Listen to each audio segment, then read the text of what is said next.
عادل من الصعيد، من وين؟ من سوهاج. من سوهاج. عادل هو المتيم المغرم بقى حبيبته تغريد. راح لكم شو القصة. عادل له زمان بحبها لتغريد، بنت سوهاج أيضا. فكان على ارتباط، خطبها، بدهم يتزوجوا، ولكن للأسف تجري رياحه بما لا تشتهي السفن. توفى أخوه الأكبر منه لعادل، ولكن العادات في سوهاج في الصعيد أنه لما الأخ يتوفى، الأخ الآخر يعني مثل عادل بوضع عادل مفروض عليه يتزوج مرات أخوه المتوفي. مرات أخوه كانت حامل، الأهل كلهم أجمعوا أنه عادل يتزوج مرات أخوه. عادل كان موافق بالأول، ترك تغريد خطيبته وحبيبته، تركها لأنه العرف والتقاليد هكذا تقول. ولكن بعد ما ولدت، لأنه كانت حامل من أخوه المرحوم، ولدت الأرملة، قام عادل غير فكره، ما عاد بده يتزوجها، بده يرجع لتغريد. تغريد طبعا تركته، تغريد مش عم تحكي معه. لجأ إلى المسامح كريم، إلى هذا البرنامج لحتى يستعيد هذا الحب ويبني العلاقة من جديد مع تغريد اللي خسرها بسبب التقاليد. مش هيك عادل؟ مظبوط. بقى باين عليك انك هيك تعبان شوي ومكسور بس احكي لي شوي. احكي لك ايه يا استاذ جورج؟ اللي حصل كبير قوي. اساسا الموضوع انا حبيت تغريد، عرفتها وحبيتها وخطبتها وتقدمت لخطبتها وجبنا الشبكه وكل حاجه. شاءت الظروف اخويا مصطفى الله يرحمه توفى. الله يرحمه. فطبعا عاداتنا وتقاليدنا ان احنا غصب عننا لازم الاخ يتجوز مرات اخوه. فما قدرتش طبعا، حاولت ان انا اضحي بتغريد مع ان انا بحبها. طبعا للظروف اللي انا فيها. شيء تغريد؟ للاسف ما تفهمت الامر؟ للاسف. وانفصلتوا؟ حصل انفصال وحاولت ان انا اكلمها كتير، انا ما قدرتش ابعد عنها. رجعت البلد، قعدت في البلد كتير، حاولت ان انا ارجع تاني لتغريد، كلمتها هي ما سمعتليش. كلمتها كتير ما سمعتليش ابدا. طيب كلمت اهلها؟ للاسف اهلها ما بيتواصلوش معايا لان الكلام لكلامها هي. الارتباط من البدايه كان ليها هي. نعم. ما بعت لها حدا؟ بعت لها كتير ثالث؟ بعت لها كتير وردت عليا. انه شو ردت؟ اخر حاجه كانت بعت لي جواب. شو بتقول لك في الجواب؟ بتقول لي على فكره ده مش اعتذار مني ولكن النهايه مني. على فكره اللي حصل غصب عنك، بس انا والله العظيم بعد ما قلت كل الكلام ده هو لو حصل منك تاني انا مش هسيبك، بس غصب عني. انا فهمت بس مش عايزه يا عادل اقول لك انا بحبك وهفضل احبك، لكن صدقني الاحترام بينا اصبح مش موجود، ولذلك يجب ان نبتعد عن بعض. انا هقدر، عارف ليه؟ علشان بحبك. يجب ان تحافظ على كرامتك مني، وصدقني انا مش عارفه اقول لك ايه، ولكن يجب ان ننفصل ونبعد عن بعض. والاحترام والخوف عليك من اهلك، وعلى فكره انا ببعدك عن اي شيء بيربطك بيا. عيش حياتك مع انسانه اخرى، بس ملحوظه يجب ان تحبك اكثر مني علشان تخاف على احساسك. اما انا فصدقني والله العظيم هخرج من حياتك مثلما دخلتها ولن تراني. دليل انه كانت تحبك البنت زي ما كنت بحبها يا استاذ جورج واكثر. نعم. ولكن هي ضحت لأنه التقاليد، عشان تقاليدنا وعاداتنا، عشان التقاليد. وقالت لك انا خرجت من حياتك لانه عارفه انه ما عندهاش خيار اخر، هذه التقاليد. على كل حال انا ظلمتها. عادل انا بشكرك انك جيت على هالاستوديو، بشكرك على ثقتك فينا. ارسلت الدعوه انا الى تغريد، خلينا نشوف كيف تسلمت هذه الدعوه.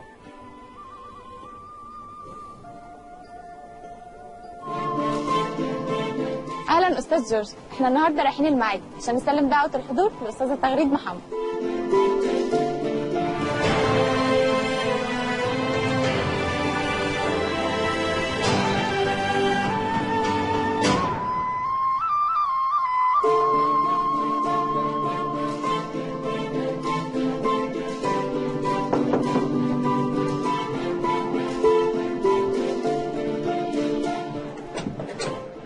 مساء الخير. مساء النور. استاذ تغريد محمد. ايوه. حضرتك عندك 20 سنه صح؟ ايوه. بتشتغلي في كوافير؟ ايوه. انا اسماء من برنامج جورج كرداي. أهلا جايه وسهلا. اوصل لحضرتك الدعوه. اهلا بحضرتك، قصدك على برنامج جمال سيد محمد؟ لا هو برنامج تاني خالص. طيب اوكي، هو اسئله وجوائز وكده عشان انا ما عنديش معلومات كفايه. لا هو برنامج جديد فكرته مختلفه، فريق الاعداد هيكلم حضرتك ونصحك معاكي على كل حاجه. طيب كويس، طب كده كفايه ان انا شفت البرنامج. قبلت الدعوه؟ اكيد. استاذ جورج، استاذ تغريد محمد قبلت الدعوه، جايه ان شاء الله. باي باي.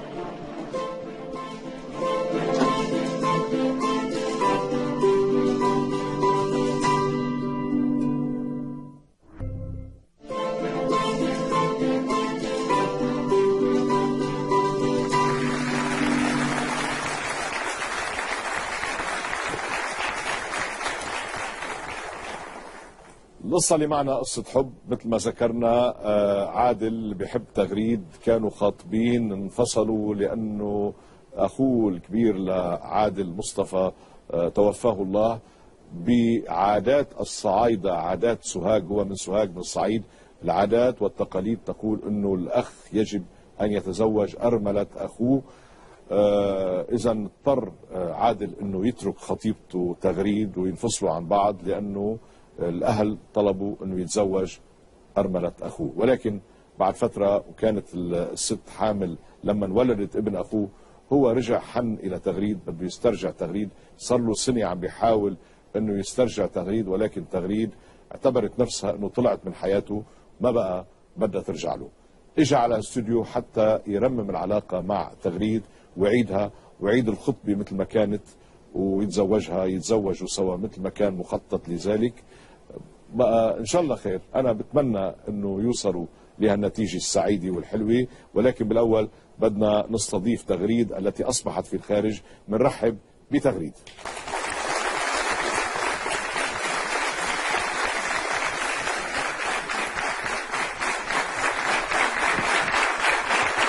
اهلا تغريد.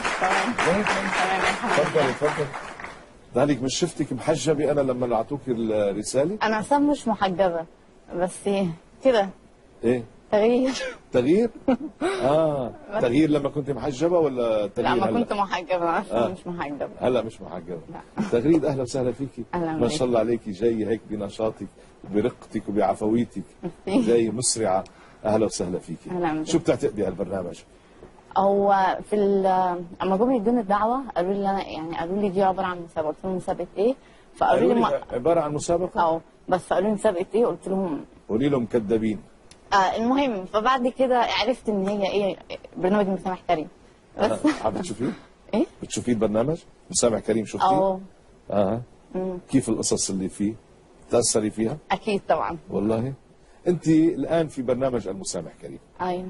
هو ده. بس اللي انا بقى مش عارفاه شو؟ مين. مين دعاكي؟ اه.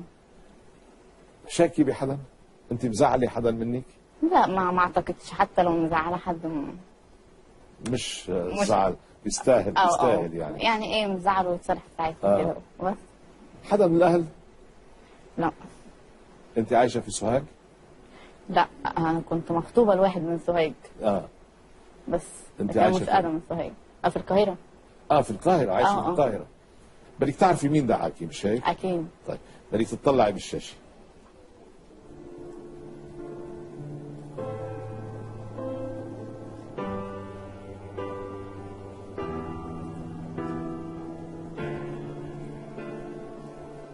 هو جابني ليه؟ وقفتي؟ ليه وقفتي؟ جابني ليه؟ هقول لك انا. استريحي شوي. لا. لا ايه؟ طيب انت جاي ضيفه ليه افتكر دلوقتي؟ لا انت بقاله سنه. طيب خلينا نحكي، بدنا نحكي على القاعد مش على الواقف. مش حلو. انت ضيفه عندي هلا، بدك تفضلي. لا يا هقول لك عادي شوي، عادي شوي. انت عارفه قصته؟ مش عارفه قصته؟ اكيد. وقصه وفاه اخوه مش عارف ايه ماشي، هو سمع كلام اهله وخلاص صار. ما هم التقاليد عندهم. طيب اوكي خلاص، مش اللي رجعه دلوقتي تاني. هلا حنشوف روحي. ما حدا راح يجبرك على شيء. ماشي. حياتك إلك ولا حدا بيأثر عليكي. أوكي. وانا ماشي، بس انا واقف معاكي، مش واقف معك. طيب. بس خلينا نحكي. بعت لك رساله، هلا انت بعتي له رساله قبل، هلا هو بعت لك رساله،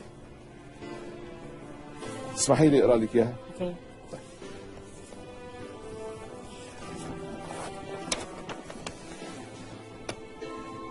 ليكي شو بقول لك. حبيبتي الوحيدة تغريد، كل يوم مر علي بعيد عنك كان عقابا لي على غلطة عمري اللي ما تمنيت أن أغلطها. بعدي عنك كان قرارا صعبا ما أجبرنيش عليه غير ضغط أهلي وعاداتنا في الصعيد. أنت أكيد بتفهمي معنى عادات الصعايدة وقيمتها، لكن اعتبري اللي حصل فرصة تعرفي منها أنه حبي لك أكبر من كل العادات، وأكبر حتى من خجلي من غلطتي، وتأكدي أني مستعد أن أقف قدام الدنيا كلها عشان أكون معك. أي كلام حقوله مش حيشرح لك شوقي لك ولا ندمي على بعدي عنك، وأنا بقول لك قدام العالم كله إنه العمر لسه طويل قدامنا، وأني حعوضك عن جرحي لك، وأن أمنيتي الوحيدة دلوقتي إنه نكمل حياتنا مع بعض، تبقى التجربة دي ذكرى نضحك لما نفكر فيها. أنا متأكد إنك بتحبيني زي ما أنا بحبك، وعشان كده عشمي إنك تسامحيني، والمسامح كريم.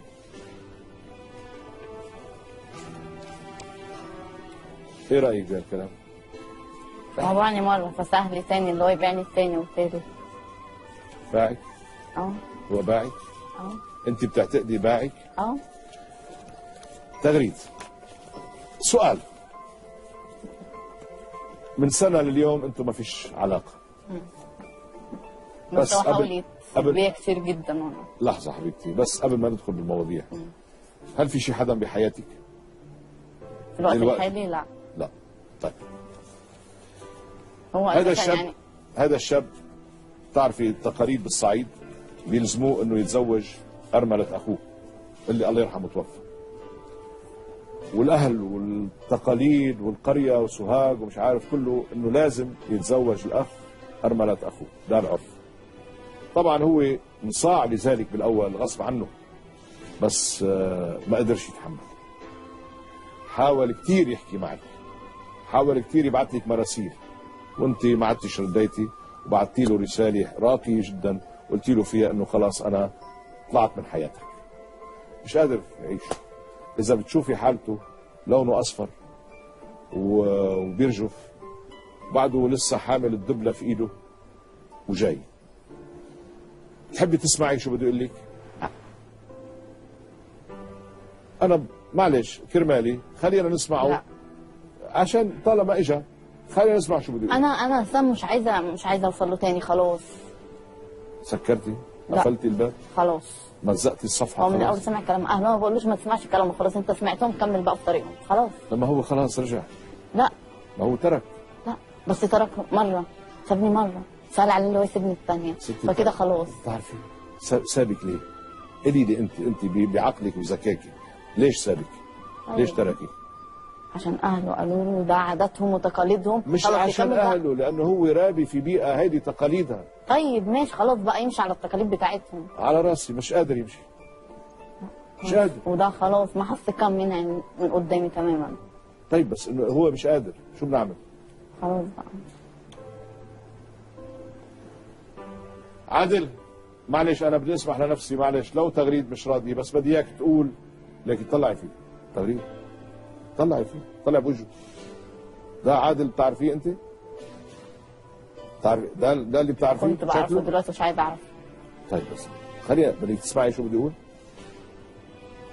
عادل علي صوتك حبيبي، تفضل. يا ريت تقول لها لتغريد الشيء اللي انت يعني جاي من اجله الى هالاستوديو، تفضل. تغريد، انت عارفه اللي بينا يا تغريد، أنا عمري ما أخرت عليك طلب، وعمري ما أخرت لك أمنية. بلاش تضغطي عليا، أنا ظلمتك أي نعم، أنا معاكي ظلمتك كتير، غصب عني والله، والله غصب عني، وحياة أغلى حاجة بينا، وحياة كل الذكريات اللي قضيناها مع بعض. سامحيني، سامحيني وما تزعليش، وحقك عليا. هعوضك عن كل لحظة نسيتيها، كل لحظة بعدت عنك فيها هعوضك فيها. معلش يا تغريد، معلش، فهمي ظروفي. انت عارفة عادل وحافظة عادل كويس وفاهمة دوره في الدنيا دي ايه. غصب عني أهلي وعاداتي وتقاليدي. أنا رجعت لك تاني، حاولت كتير إن أنا أكلمك، أنت اللي مش عايزة تكلميني. عادل خليني احكي عنك شيء بس. شوفي هلا التغيير اللي حصل معه ده ضد إرادة الأهل وضد إرادة التقاليد، ورجع ترك كل شيء، مع انه كان مفروض يتزوج مرات اخوه. ترك كل شيء لانه بيحبك ورجع بده يرجعك، بده يرجع معك. يا ريت انك تقولي له انت شو شعورك، انت ليه انت كرهتيه هلا، ليه مش عايزتيه؟ قولي له. هو ما حسكها تماما، خلاص انا كده ما فيش امل تاني ان انا ارجع له. مش انا حبيبتي، قولي له انت، قولي له انت يا عادل، انت لست محط ثقه، قولي له. لا مش عايزه اكلمه. مش عايز تكلمه؟ مش عايزه اكلمه ولا عايزه ابص له، خلاص حاجه فاتت خلاص راحت. طيب بس انت قلتي لي هلا انه ما فيش حدا بحياتك، يعني انت يعني ما هو ما حسيتها كده، ما بقاش في امل لحد تاني. ليك. ان احنا قعدنا سنه مع بعض، ان هو خلاص دي عاداتهم وتقاليدهم، طالما انت عارف عاداتك وتقاليدك كنت خلاص خدت واحده من البلد من عندكم. طيب انه انت ما فيش عندك شعور تجاهه بقى ابدا؟ خالص ولا ممكن انك تحني على الذكريات الماضي، تحني على هالشاب هيدا، على طيبته، على اخلاقه، على معاملته الك الجيده والحلوه؟ تغريد عشان خاطري، عشان خاطري، لو بتحبيني فعلا ولسه بتحبيني زي زمان، انا هعوضك عن كل الايام اللي عدت. والله والله لسه بحبك وهفضل احبك. انا سبت العادات والتقاليد وسبت البلد كلها عشان خاطرك. ليه بتعامليني كده؟ انا كده هخسر كل حاجه عشان خاطرك انت. طب ما انت ليه بتضحي تضحي بيا؟ عشان انا ما ضحيتش بيكي، انا غصب عني. ليه هتضحي انت بيا؟ خلاص كمل تضحيه وخليك معاهم. طب انا غصب عني، انا هعمل ايه؟ انا هعمل ايه؟ انا ظلمتك، انا معاكي، انا ظلمتك، بس ما اقدرش دول اهلي، تتحمل نتيجه غلط. دول اهلي، وانت في نفس الوقت حبيبتي وحياتي وعمري. اعمل ايه تاني؟ سامحيني يا تغريد. يعني بدي لك شيء، يعني بتعرفي قصه روميو وجولييت؟ وروميو من لما وقف تحت البلكونه وصار يحكيها لجولييت ما كانش عنده عواطف قد ما عم بيحكي عادل هلا. ما اثرت فيك عواطفه؟ ليه؟ سنه. الشيخ السنة. طيب حتعمليها سنتين وثلاثة، ما لا اصلا مش تحت امر ان هو يجي بقى بعد سنه ولا بعد سنتين ولا بعد 6 شهور. خلاص انت بعت مره، خلاص تتحمل نتيجه غلط. انا ما بقولوش ان انت يعني ما تسمعش كلام اهلك، لا انت كده عملت حاجه كويسه، بس خلاص طالما انت بقى سمعت من البدايه كمل طريقك. صحيح بس بدي ايدك شغله، انه مش بايده. هو قال انه ما كانش في يده لانه هيدي التقاليد. انت بتعرفي التقاليد، قوه التقاليد بمجتمعاتنا، هيدي التقاليد، هو مش مسؤول. بس أنا بدي أسألك سؤال، إنه لما يكون في شخص صادق، شخص محب ومتفاني إلى هذه الدرجة، هيك من السهل إنه الفتاة تفرط فيه وتسيبه؟ يعني رجل جاي أمام الملايين يقول لك أنا بحبك وأنا مشتاق لك وأنت طب ما أنا كنت بحبه، بس اللي عمله معايا يا على راسي عملك كل شيء. عذبتي؟ ضيقتي ببعدك عنه؟ ما يسامحه بقى. حسيتي حالك انجرحتي؟ طيب هل وحشك يعني هل اشتقتي له بهالسنة؟ لا. اوقات كنت بشتاق له كده هو، بس كل ما بفتكر اللي حصل خلاص بتزيد عداوة. طيب يعني كتر المحبة اللي كنت بحبها له اتعكست. صحيح، وحقك، بس خليني اقول لك شيء، انه هالشاب يعني رغم كل الظروف اللي حصلت اجا امام ملايين الناس يحكي لك بشكل يعني مذلول دليل، عم بيقول لك قديش بيحبك وبده يرجع العلاقه معك ويرجع يتزوجك. هل انت حاضره انك ترجعي تستأنفي هالشيء وخلص ما بقى في شيء يفرق بيناتكم؟ ماشي، حضرتك بتقول لي هو جاي دلوقتي قدام ملايين الناس عشان يرجع لي. طب انا في الوقت اللي هو سابني، لو كنت جيت قدام العالم كله قلت له طب ما تسيبنيش، كان مش هيسيبني؟ اكيد كان هيسيبني لو جبت العالم كله قدامه. صحيح، بس لانه في تقاليد، ليكي سلطه التقاليد. طيب خلاص كمل على التقاليد. طب ما انت هتبتدي. انت عارفه حتى من الصعيد من زهال مرق معنا قصص ثأر تقاليد، في قتلى يعني من اسر ينزل في قتلى بالعشرات، لانه الثأر والثأر تلزم التقاليد توجب التقاليد. تقاليد احيانا ظالمه حتى على بني ادم، يعني حتى الناس مثلكم حتى اللي بيحبوا بعض بتكون ظالمه احيانا التقاليد. فانت يعني فكري شوي بقلبك، قولي بعطيكي شويه وقت، ثواني يعني انك تقرري، لانه هذا الشاب اجا. وانا قلت لحضرتك كمان، قلتي لي ان هو مات بالنسبه لي. مش ممكن نرجع نحييه عن جديد؟ مستحيل. خلاص مش عايزه، انا مش هضغط عليكي كتير، لانه اولا بتشكرك انك جيتي ومقدر كثير خطوتك، لاني جيتي على هالاستوديو وما عرفتي مين داعيكي، وهي شجاعه منك وانت شجاعه. اكيد عندك حياتك وعايشه بحياتك، مش حابب اضغط عليكي اكثر من هيك. ده قراري، دي حياتك، ده قلبك، انت حره فيه. انا بتشكرك انك جيتي لهون، وان شاء الله اذا رجعتي فكرتي، اذا طلعتي من هون وشعرتي انه والله مشتقتي له، ولا لقيتيه انه صادق، ولا ممكن تتواصلي معاه، قادره تتواصلي معاه. اوكي؟ وان شاء الله خير. الله يوفقك بحياتك. شكرا على مجيئك يا حبيبتي. تفضل.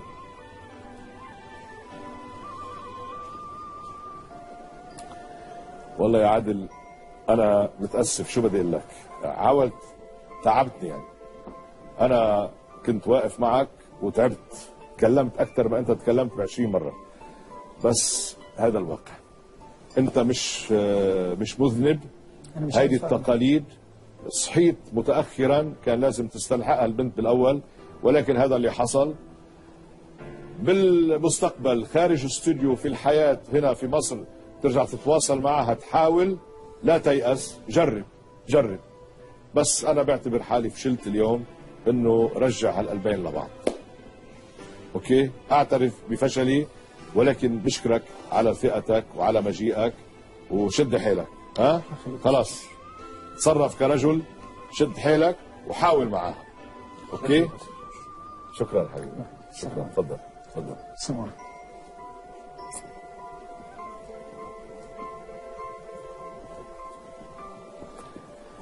يعني مش كل القصص تنتهي على صلح مثل ما شفتوا، كان بودي انه يتصالحوا ويرجعوا، والاثنين طيبين، يعني هو الولد مكسور وعاشق ومحب والى اخره، وهي كمان فتاة لطيفة وجميلة ورقيقة هيك وعندها عذوبة.